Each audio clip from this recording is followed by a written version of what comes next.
Sampurasun sadayana balik deui di podcast Sunda kelompok 2. Kenalkeun abdi Salwa teu karasa atos ka episode 3 deui. Kumaha episode samemehna rame teu?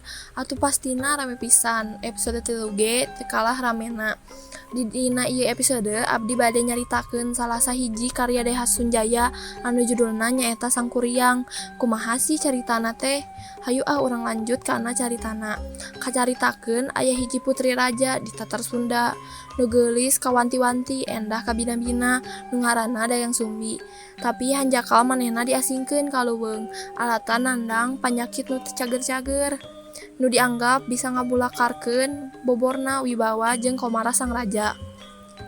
Dina sajeroning pangasingan pikeun ngalingitkeun kekesel nya sapopoena sok ngadon ninun di saung langgona hiji mangsa keur anteng ninun taropong parogi ngasupkeun benang kana rentangan anyaman benang murag ka handapeun saung.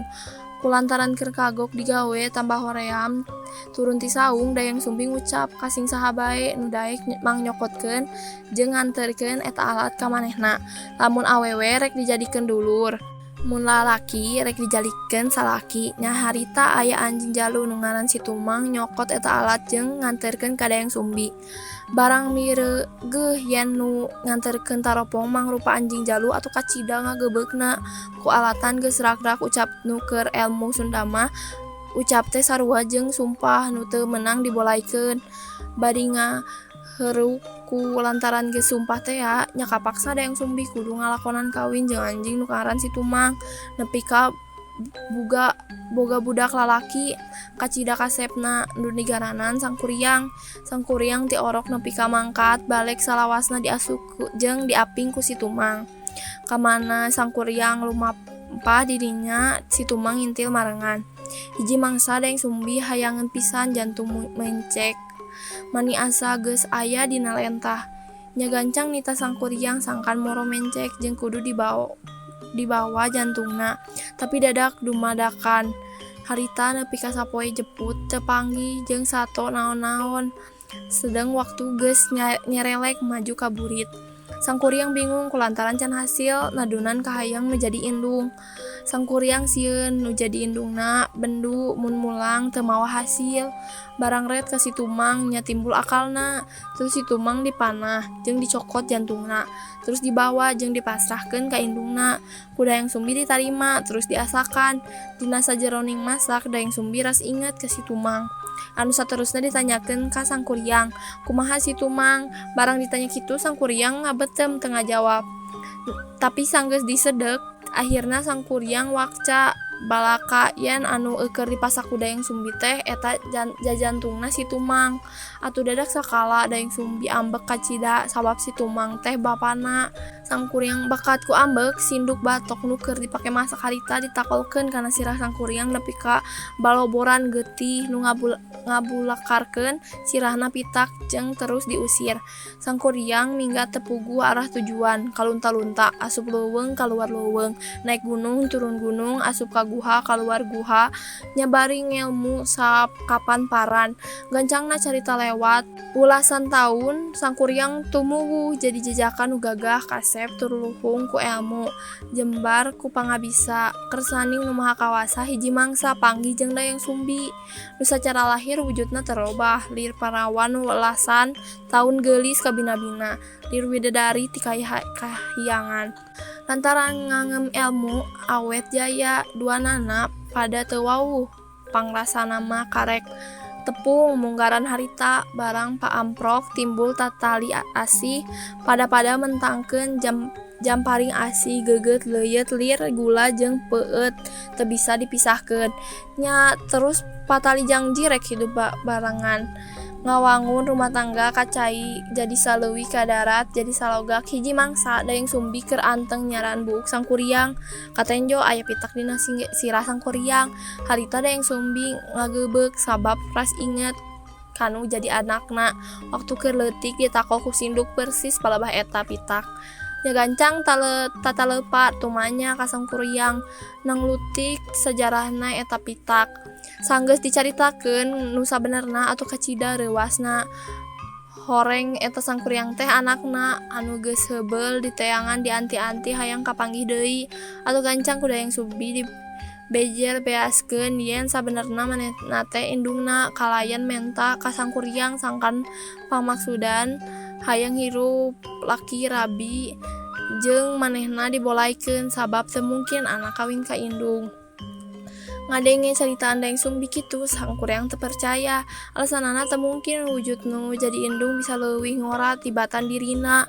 Sangkuriang boga anggapan yen caritaan kitu teh sakedar alasan pikeun ngabolahekeun janji pasini Dayang Sumbi terus ngajebejer ke beaskeun ciduk paribasa nepi ka beak dengkak ngajelaskeun sangkan nu jadi anak sadar jeung narima kana kanyataan nu tumiba.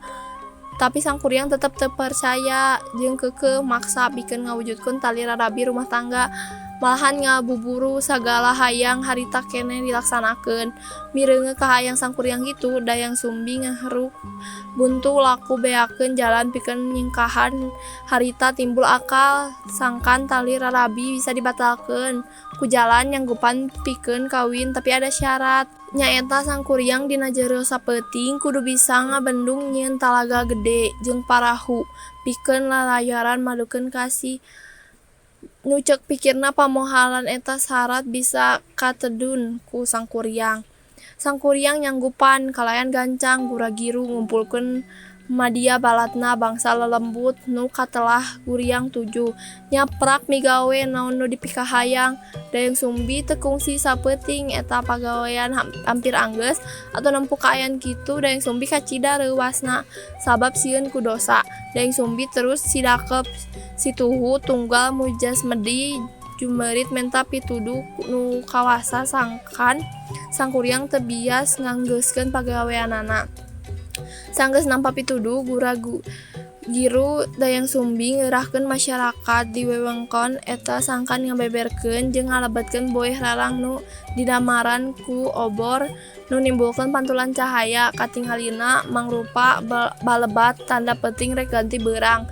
Kitu oge ibu-ibu jeung para wanoja dikeprik di mana-mana sangkan gancang babarengan narutu lisung tutunggulan. Ko ayana cahaya jeung lisu tutunggulan hayam jago dijadi reang pating kongkorongok. Mireungeun kajadian kitu guriang 7 nu keur ngangsitkeun pagawean kacida reuwaseun atuh gancang kalalabur ngalaleungit deui teu sanggup neruskeun sabab sieun kabeurangan. Nu balukarna naon ti syarat ti Dayang Sumbi teu bisa direngsekeun ku sangkuriang. Ngarasa ditipu sangkuriang kacida ambeukna parahu nu can rengse terus ditalapung nyaragrak jadi gunung tangkuban parahu.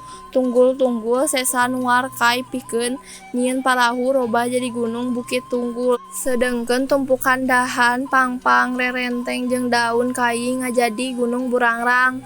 Sangkuriang teu puas anu saterusna ngudak-udak Dayang Sumbi cek sakaos sapanjang zaman tepi ka wanci ayeuna sangkuriang masih terus ngudak-udak Dayang Sumbi.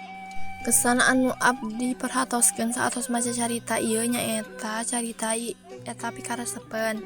Kusabab konflik anu ditimbulkeun cukup jelas ngeunaan nyaritakeun budak sareng indung anu silih pikanyaah. Tapi nalika ka indung sadar anakna kabawa ku hawa nafsu.